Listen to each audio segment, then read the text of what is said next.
Hello everyone, I welcome you to this lecture of mine and as you have found that in the previous lecture we were trying to distinguish between formalism and neo-criticism, and we also saw that how they have pretty similar approaches, and then we moved on towards understanding the nuances between neo-critical readings and formalist readings, and we understood it through textual example.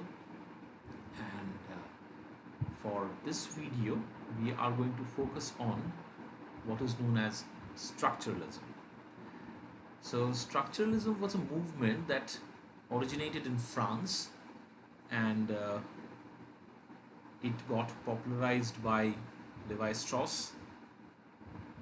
Now, one thing we have to pinpoint here is that structuralism is based on the theories of Ferdinand de Saussure, who is a linguist, but structuralism as a mode of criticism, as a theory, was popularized by Claude Levi-Strauss.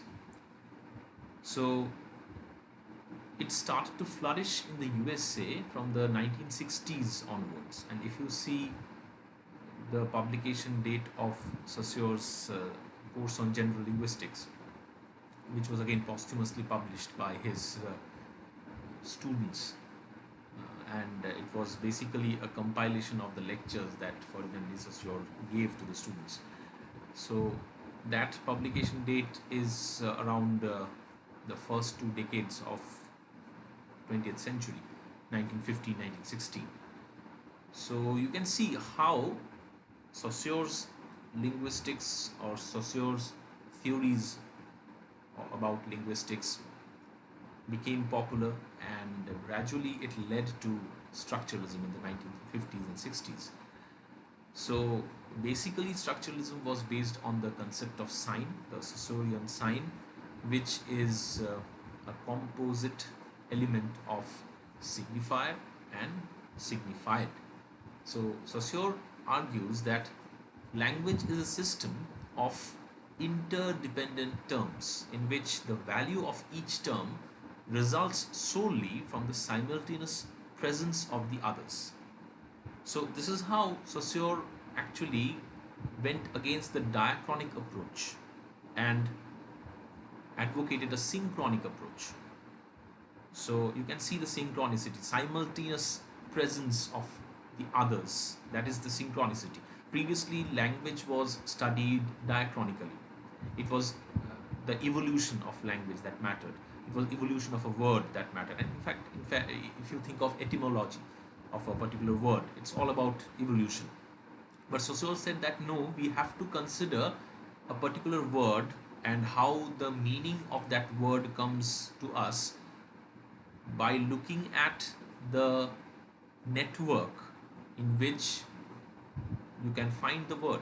You have to think of the larger network within which the word takes a particular place. So Saussure considered everything in terms of semiotics. Semiotics is just a study of the system of signs. It's a scientific study of system of signs, that is semiotics. And if you think of an example, say the coat. Now the word coat, C-O-A-T, refers to a particular apparel, and apparel here means the referent. Saussure's, according to Saussure, it is the referent. And this coat, C-O-A-T, coat, this particular word refers to the apparel, not because of any positive relation between C-O-A-T, which is the signifier according to Saussure, and quote, the signified. So you have to understand that there are two things within the sign. Now C-O-A-T seems to be a sign, but then it is just a signifier. It tells you about something else which is not there. C-O-A-T is just a kind of code which actually refers to the meaning, which is the signified. Now we are soon going to debunk this concept when we'll study deconstruction. But for the time being, and I'm especially targeting the students who already know something about deconstruction, that for the time being, just hold on your excitement, right? Just think that signified refers to the meaning. Okay, signified means the concept that it generates in our mind. Referent is actually the actual thing, the actual coat, the actual apparel which we wear. So it's the cloth material, the thing that we put on. While COAT is just a signifier. I can draw a coat as well. That can also be a signifier, which would again generate a concept which is known as signified. And we would understand that, okay, COAT means that particular apparel. Now that particular apparel is signified. Okay, so that is the concept which the the sign, the signifier COAT generates in our mind. So we write COAT and you instantly read it and you instantly come across the idea that, okay, fine, this person is referring to a particular apparel that looks like this and this. So as you are being led to the signified, this leading is very, very problematic for Saussure. Saussure says that COAT has actually no relation with the signified, the concept which it generates in our mind. So COAT, the signifier, or the picture of any quote that I draw, has nothing to do with the concept it generates. It is just culturally given to us. To us, to some extent, that particular symbol of quote may mean you or may lead you to that particular quote, but then what kind of quote does it actually lead you to, right? So it is just a symbol, maybe a better symbol than COAT, maybe a better signifier than COAT if we use Saussure's term.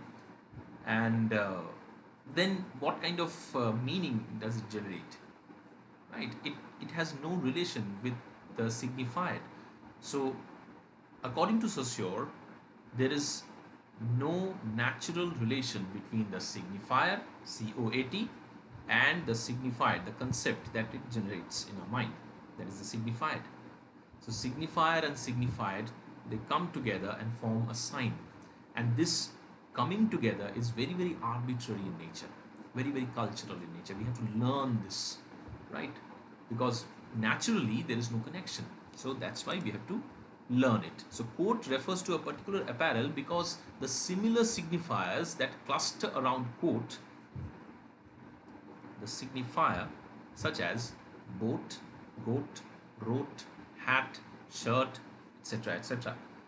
Now why do we take these signifiers? Because they are similar sounding things. Quote sounds similar to boat, then goat, then wrote, and then hat. Hat is also very similar. It's kind of part and parcel of your apparel. Then shirt. Shirt is another apparel, but it's not coat. So what happens whenever we see COAT written somewhere, automatically we are reminded of the fact that, okay, this is not BOAT, this is not GOAT, this is not this is not WROTE, this is not hat either, this is not shirt as well. So, and then this process is very, very fast. It's not so simple, it's not so slow as I utter. I'm saying this for the sake of understanding, right? So this process is very, very fast. It happens like a lightning. It happens very, very fast in our mind. And this COAT, the signifier, refers to that signified. Why? Because the other similar signifiers like boat, goat, wrote, hat, shirt, etc., etc., do not refer to that particular apparel. So this you have to understand. COAT, if something is written somewhere, okay. Now think of it that this COAT refers to the particular signified, the concept of the coat, the concept of that apparel. Why? Because other similar signifiers do not lead you to that particular signified. So according to Saussure, what is happening? the association between the signifier quote and the signified quote is very, very arbitrary, and it is marked by negativity. The association between the signifier quote and the signified quote is marked by negativity, and this association is very, very arbitrary in nature, very random in nature. It varies from culture to culture. So that's why the same concept will be generated in another culture by a completely different word. So, and this happens because the relation between the signifier and the signified is arbitrary. That is to say, not natural but cultural. Right? So, this much you have to understand. Now, let us take this diagram. So, see, this quote is leading you. Suppose this particular quote, this is the concept that it generates in your mind. So somewhere you see COAT written, and actually this COAT is not leading directly to the signified, the concept, which may look like this, which may vary again, but then for the time being, let's just assume that it looks like this. And this happens not because there is a direct relation, there is a positive relation between COAT and the concept that it generates, apparently generates. But according to Saussure, this COAT means this or leads to this signified because GOAT doesn't lead to this. SHIRT doesn't lead to this. WROTE doesn't lead to this. BOAT doesn't lead to this. HAT doesn't lead to this, or maybe trousers doesn't lead to this. So several signifiers are there. I have written few, but there are innumerable. There are n number of signifiers, and assume that they are floating around us, right? And you see one signifier, and then you think in your mind that okay, this signifier is leading to that particular signified, but Saussure would say no, it is not leading you to that particular signified in a very linear and in a very positive way. It is leading you to that signifier fired because other signifiers, the network which is open to you, right, which is around you, the network of signifiers contains other signifiers, and those signifiers do not lead you to that particular signified. Did you get my point? So that is how Saussure would say language is arbitrary and language is differential. GOAT is different from COAT. BOAT is different from COAT. So this is how we learn as well, right? Often kids or infants get confused when they learn new words. Now words are signifiers, right? They have to learn those words. So if you teach a particular kid, a particular infant, that well, CAT means that particular animal, which has fur, which has tail, which when it walks you cannot hear the sound, and which makes this noise mew, right? So and you draw a diagram, or you show a picture, or you show a live cat for that matter, and that particular infant has to learn, because CAT actually has no relation to that furry creature, right? And Saussure would say that well, CAT is leading to that furry creature in a very problematic way. It is negatively leading to that particular thing, because CAT is not DOG, is not BAT, is not n number of things. That's why CAT means that furry creature, right? So this is why Saussure would say language is arbitrary and language is differential in nature. Now, what structuralism did to literary criticism, there are several other concepts of Saussure, and I would just highlight a few, whatever is relevant, absolutely relevant to our discussion. because here we are dealing with literary criticism primarily, and we are trying to make very, very short videos on these things. So we need to study the system, which Saussure calls la langue, or the system, the langue, la langue, and not the individual utterance, that is la parole. So cat, dog, these are all paroles, individual utterances, and they are in a particular system which is known as langue, right? So we have to understand the langue, that is the rules, the set of uh, principles and the great reservoir in which all these words are stored somewhere. So think of a particular culture, think of a particular linguistic system. There would be a langue and there would be innumerable paroles, and you have to learn the langue to know the system. If you only know the paroles, it won't matter at all. It won't lead you to proper meaning at all. For instance, if you are studying a poem, and now just transpose this entire idea to the world of literary criticism. So, for instance, if you are studying a poem or a novel or a play, do not study the author's life. That is the first thing that structuralist critics would do or say. And this is how they are differing from the romantics or the expressionist critics, who would focus on the author's expression, the author's thought pattern. Right? And do not study the form. So again, they are moving away from the formalists. Do not try to treat the text as an autonomous entity which has unity. And this is how they would go away from the new critics. So they are not talking about unity, they are not talking about meaning, they are not talking about what the author thought. Study the entire structure that synchronically exists and consists of that poem or novel or play. So you have to think of the larger structure. If you are studying one particular play, you think of, say, Renaissance comedy, or Renaissance tragedy, or Renaissance theatre, or Renaissance for that matter. If it is a Renaissance play, if it belongs to that particular structure, if it belongs to that particular langue, right? So that is what important. So the particular play would be governed by the rule of that particular structure, because structure is actually the extremely important element which governs all the meaning. So the meanings which are generated are actually generated because of the structure, not because of the individual utterances.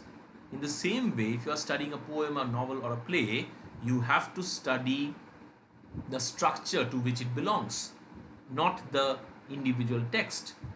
So that's how structuralism projected the structure of everything.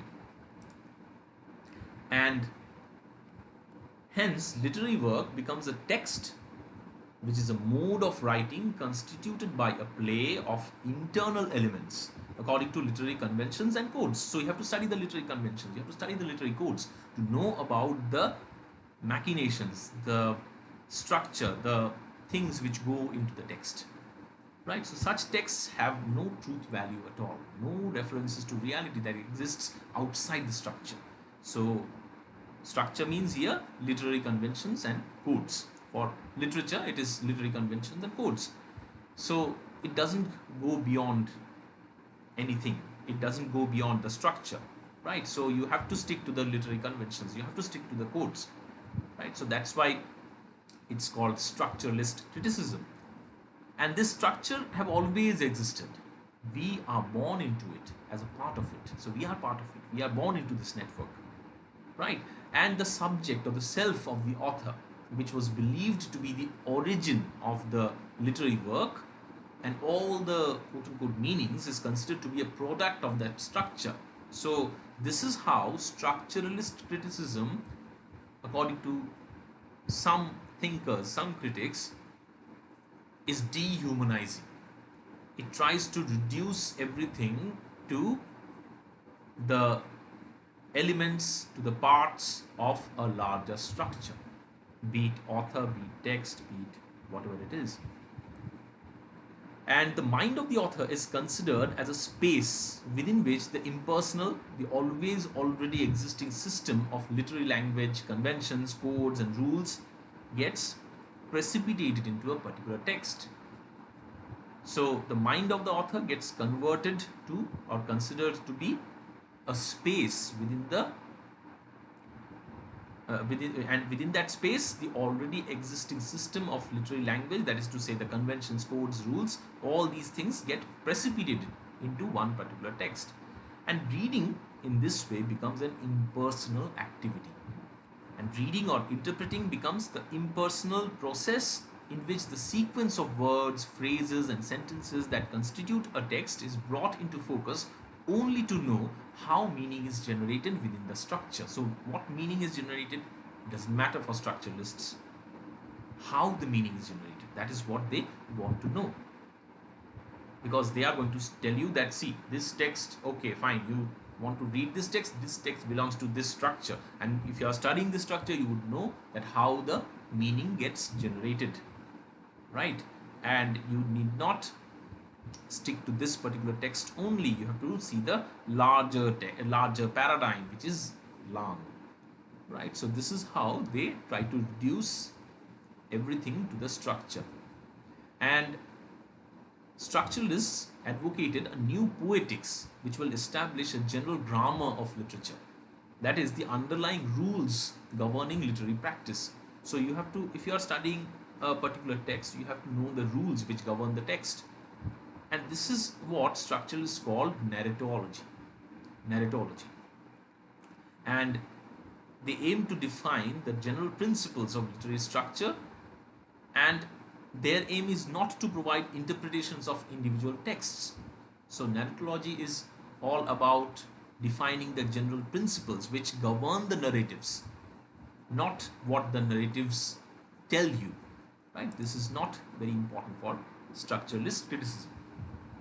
And the following three structural units is believed to recur in all kinds of texts according to A.G. Grimes, who modified Vladimir Prop's model, which you would find in Morphology of the Folktale, for Russian folktales. So first there would be this narratologist Vladimir Prop, and then this model would be he would provide a model of interpretation, and he would trace a morphology of all the folk tales in Russia. And then A.G. Grimes would try to modify it in Semantic Structural in 1966, and this is the modified version, right, that we find here. First is subject object. There would be desire, search, or aim in the text. Then there would be a sender receiver. There would be a communication among the characters, right? And then there would be helper opponent combination. So there would be certain people who would be acting as auxiliaries for a particular action, for a particular motion, and there would be certain people who would go against it, right? So a desire, a search, or an aim, an objective would be there, an aim would be there, and then there would be plenty of communications in all kinds of among all kinds of characters, all the characters who would be present, and then there would be few characters who would oppose a particular movement or the central character, and certain characters would be there, or certain situations would be there. It can be situation as well. So, and certain situations or certain characters would try to help. So some characters, some situations would try to go against the motion. Some characters, some situations would go in favor of the motion. So this is how any text can be read according to A.G. Grimes. Right. So this is what we tried to study in today's lecture. We would go towards deconstruction. As you can find over here, that lots and lots of things are to be said. And again, we will go back to this diagram, and we would see how Derrida would try to modify this Saussurean model and come up with the concept of deconstruction, right? So the same example would lead us to deconstruction. Again, same diagram would lead us to deconstruction. We would read that in the next lecture. Okay. So till then, have a nice day.